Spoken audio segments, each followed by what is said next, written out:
Portfolio Builder is now outperforming the S&P 500 by 2,226% since inception. And in 2023, our high-risk portfolio is beating the S&P 500 by 196%. Buy these stocks now to get rich ahead of the 2024 market cycle. High-risk portfolio allocation. Okay, so we've been making most of our money this year on FNGU. It is by far the best performing stock, ETF in the market. And that's because the tech companies led with AI productivity growth have really been bringing in all the profits. In fact, there's only a handful of stocks that are up this year, making the entire S&P 500 go up, and you get them leveraged times 3 with FNGU. Let's take a look at the breakdown. Per unit of investment, all members follow the exact same formula. With $3,888 at work, you have 42 shares of UVXY, your crash insurance. You've got 98 shares of TMF. That's 3 times the TLT, or the long end of the bond market. We're betting inflation is going to fall, that growth is going to slow down, that perhaps earnings are going to get squished, and that we could enter a recession within the next 12 to 24 months. And that's what's going to make TMF double, triple, quadruple. We're still a big believer in it. But with the high-risk portfolio, we were betting on no recession anytime soon by being long Coinbase with 17 shares, FNGU, 3 times the giant tech giants, 14 shares, and they were hedging against oil lightly with NRGU. That's the big oil and gas companies, leveraged times 3. So don't see us really changing anything in the very short term. Once we get the debt ceiling lifted and see the terms of that, that could affect the bond market and potentially the valuation of tech stocks. So we'll be keeping a close eye on that. However, if the Republicans get their way and force a lot of spending cuts up to 15%, that could drive yields lower as the Treasury refills the coffins and drive the tech rally even further. Now, again, once we see too much falling inflation and the Fed gets too dovish, we're going to expect inflation to come back with NRGU. I think we're going to be doubling down on NRGU later in the year, not this summer. So we'll keep you posted on that. Most likely no changes in this portfolio. Let the profits keep running before we do a rebalance. Most likely till we get the next the Fed minutes in June. Here's the returns. So we're up to a 24.69% return in 2023, up 5.22% in May. Then we have a second program called the Safe Growth Portfolio, and it is loaded up in bonds. The bonds have been underperforming this year because inflation and the labor markets remain strong. The inflation's not falling nearly as fast as we anticipated, and the labor markets are not deteriorating really whatsoever. So the recession, growth slowdown, and earnings slashes just aren't happening yet. Now, I do believe within 24 months, this absolutely will occur, and that we're going to see the ticker TMF double, triple, maybe even quadruple. So until we start to get some big moves on that, I don't see the safe growth getting out of this. TMF is in nearly a 2-year bear market that bottomed out last year and has been trading sideways this year.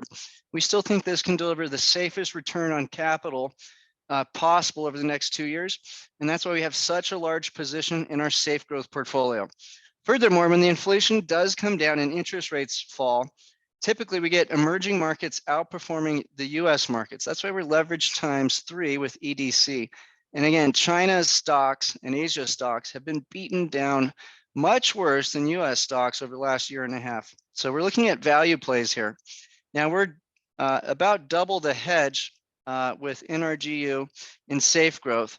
So we're very big on bonds in case there's a slowdown. If inflation resurges, we got NRGU, and then we're playing some growth assets with EDC and GBTC. So GBTC has delivered the majority of returns for this portfolio this year. And even though it's underperforming so far compared to high risk, over the course of 24 months, I do think this is going to have an absolutely stunning return with a little patience. We know interest rates must come down for governments globally to continue running massive deficits. Looks like the US is going to run a $1.6 to $2 trillion deficit this year, and they can't finance it at these extreme interest rates. In fact, Janet Yellen's announced she's going to do treasury bond buybacks to lead into the next, we can't say the word, we might get banned, but you know it's happening in 2024 in November. So there's going to be a lot of manipulation of the bond markets to fund this massive deficit they're running, this huge spending plan, and to get markets up for the November event. Again, we can't say it out loud or we'll get banned. So I'm not seeing us change much in this portfolio in the near term as well. Highly confident over the stretch of 2 years, we're going to make massive, at least double or triple the returns of this entire portfolio with very few changes. High conviction in every single play in this portfolio going up.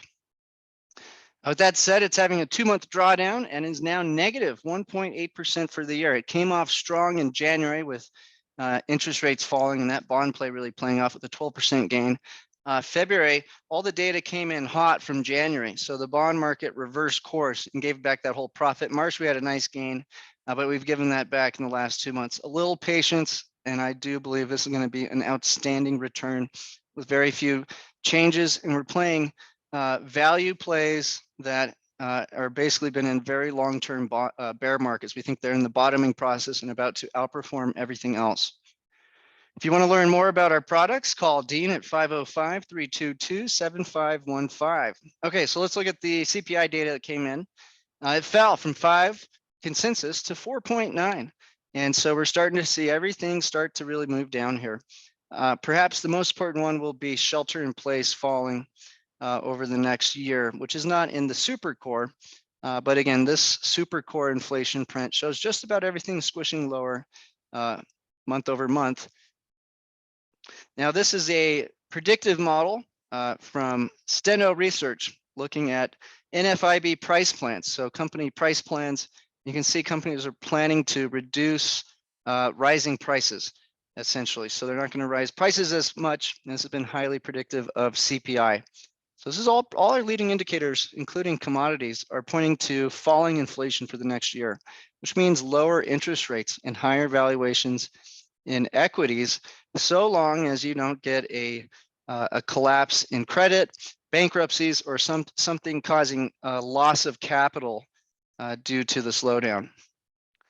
Okay, so the core CPI and the main CPI did both fall by 0.1, but this is way above the 2% target. We still believe that the Fed will pause in June, but we're going to get one more CPI print before the June decision. So that'll be an interesting 2 days coming up next month. But again, you can see the trend is consistently falling inflation. It's falling slowly but surely, and that's what we've been predicting and positioned for. Now, in this breakdown, we can see a lot of the crash in the CPI was from energy. Perhaps there's some manipulation in the oil market last week to crash oil by about 10%. And this is the primary driver of the deflation in this weekly update. But however, shelter still running hot, we know is about to fall for the next year. So we're highly confident that this is going to continue to trend downwards for the next year approximately. Meanwhile, if we look at real wages, so we're looking at the inflation rate relative to labor increases, we can see, even though people are making more and more money, it's still negative against the rising cost of goods and services. So this is good to predict that the demand factor on the economy is going to slow down. In fact, Biden's entire presidency, there's been completely a reduction of spending power. Stanley Druckenmiller had an interesting speech saying that he's very concerned about basically trying to pay for Social Security for the next 30 years. That's going to turn into about $70 trillion of spending that's not accounted for, and it's going to slowly grow to a massive portion of the GDP.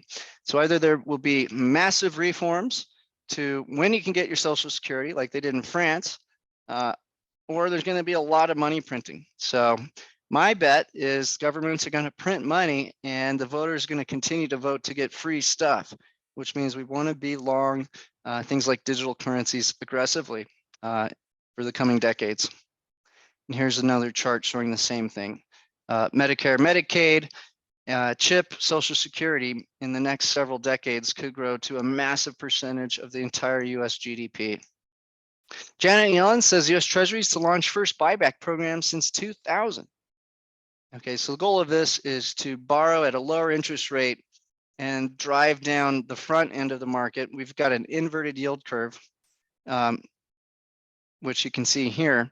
And so essentially what she's planning to do is borrow a lot of long-term debt and buy up the short-term debt that's at an extremely high interest rate. This will essentially reduce the interest payments for the US government and probably drive the entire yield curve lower, which would make stocks go up.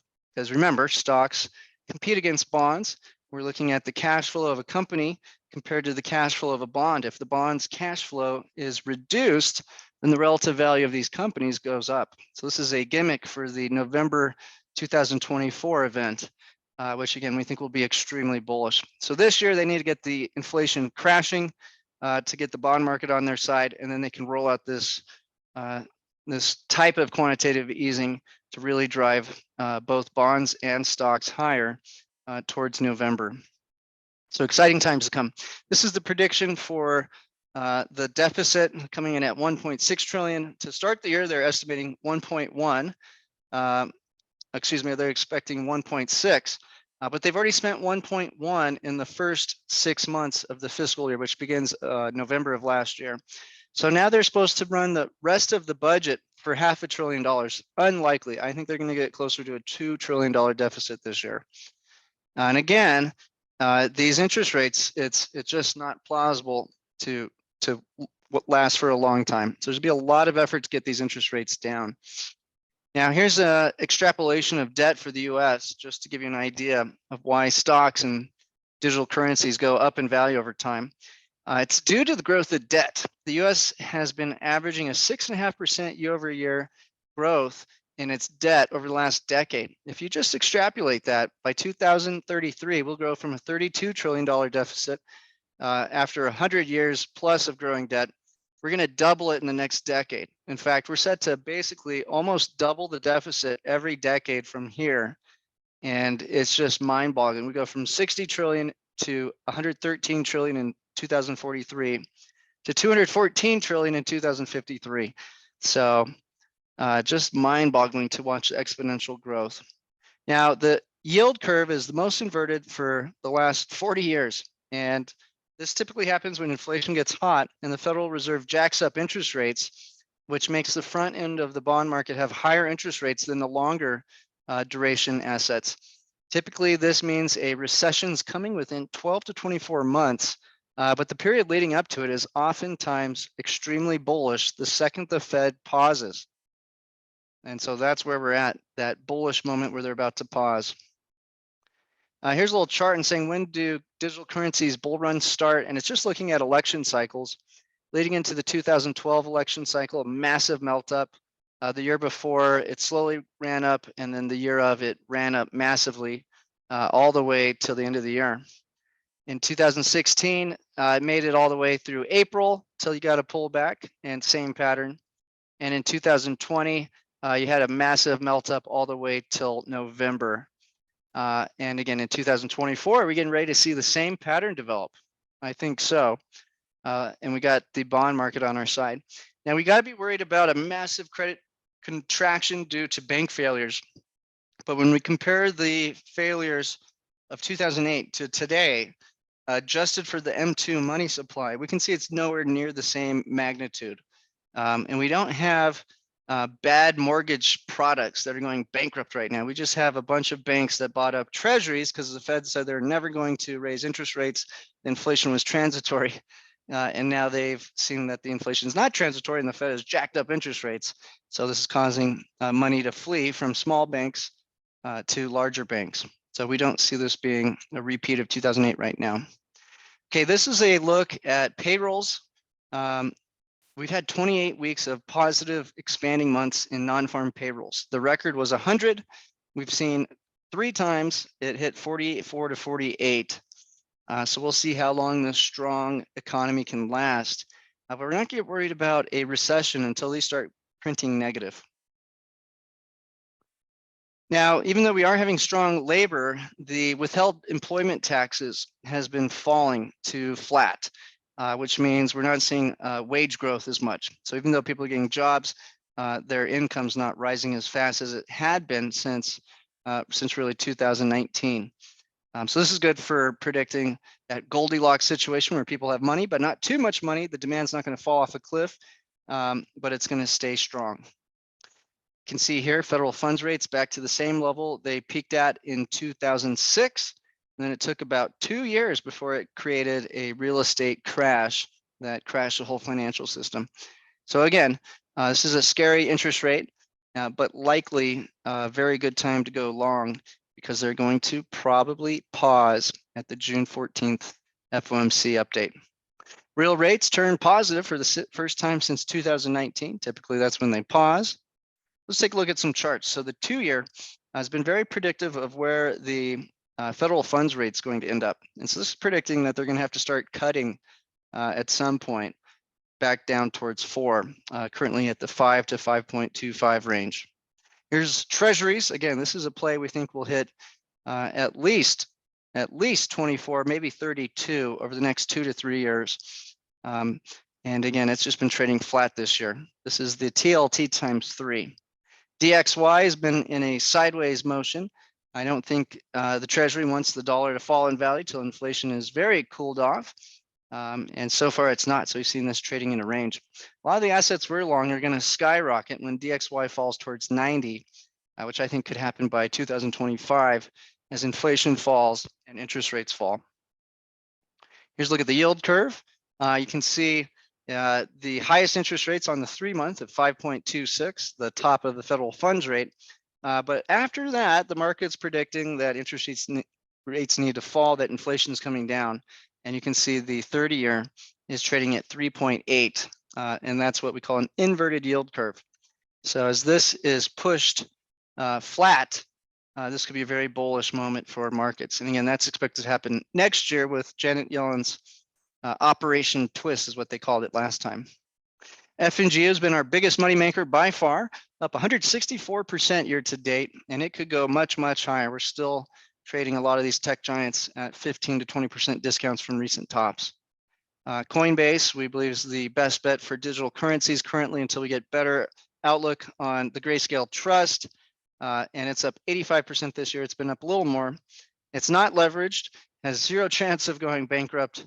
It does have a Wells notice from the SEC, which we're following closely, but we think that likely they're going to win that case. GBTC is up 96%, the best performer for our safe growth portfolio. And we bought that because it was trading at a 30% discount relative to the assets that the Grayscale Trust has. And it has closed a lot of that gap this year. So that's been a good winner for the safe growth portfolio. Emerging markets started off with a bang and has been a dud since then. And that's because the inflation's came back. The bond market has stayed flat. When interest rates fall, DXY falls, and CPI is really falling, we're going to see China print money like crazy because they'll be able to get away with it because the dollar's not going to be so strong. And that's when we think EDC is going to shoot back up and probably outperform the US markets in this cycle. Again, that's in the safe growth portfolio. Here we can see oil down 7% year to date. The big China reopening has not impacted oil or copper at all. And so this is really a whimper effect so far. Perhaps China's waiting to stimulate the consumer side of their economy once it's more clear that US inflation is falling and they won't destroy their currency if they start to print money while the US is tightening. And again, NRGU down 25% this year. This is our inflation hedge. I do think we need to double down on it, but probably not towards the end of the year. It looks like the credit cycle from China, and when they're going to really push money through, it's going to be around the end of the year to early next year. So that's likely we're going to see a resurgence of inflation. Okay, so that's our update for today. Call Dean at 505-322-7515 to learn more. Here's a few disclaimers, but I will go ahead and take questions now.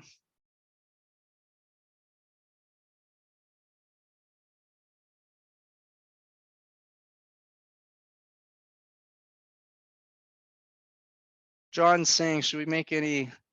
Well, the high risk portfolio is making those those riskier moves that have done better this year. And the only one that's really made a lot of money this year is F&G. So we do recommend that of course, you have some of your money in the high risk portfolio. The safe growth strategy is designed to play the market safely. And so we're looking at the best value plays in the market. And yeah, I do think you're going to see some massive returns this year and next year in TMF. So no, I don't see anything worth changing at this point. Otherwise, I would be issuing a alert.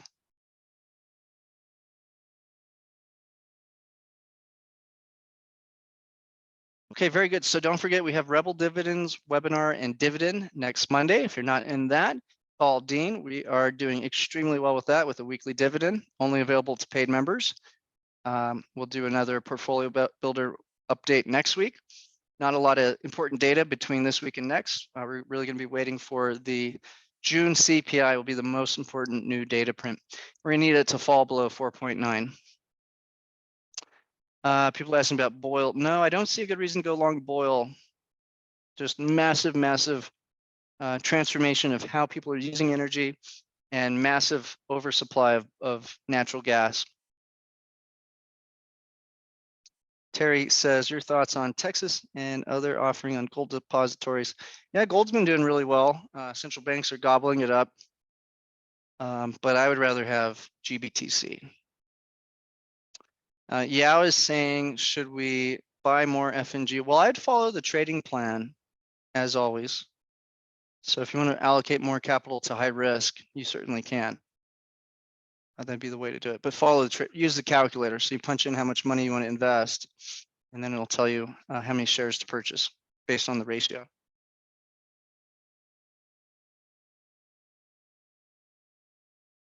Yeah, so I think now's a good time to be patient. We need to get through the debt ceiling. We need to see how the budget's adjusted. Likely the Democrats are going to have to reduce their budget back to small, less spending. And this should be very good for markets because mainly they've been spending a little too much money, causing this inflation, which is forcing the Fed to hike rates. So I think a little less spending will actually be very, very bullish for all asset classes.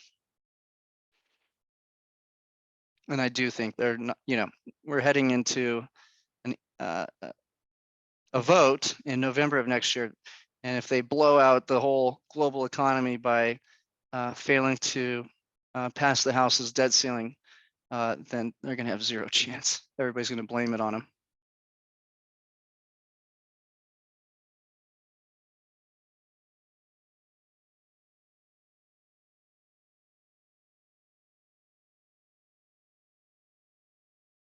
Okay, very good, guys. Well, thank you so much for your time. If you have any questions, email us at support@portfoliobuilder.io.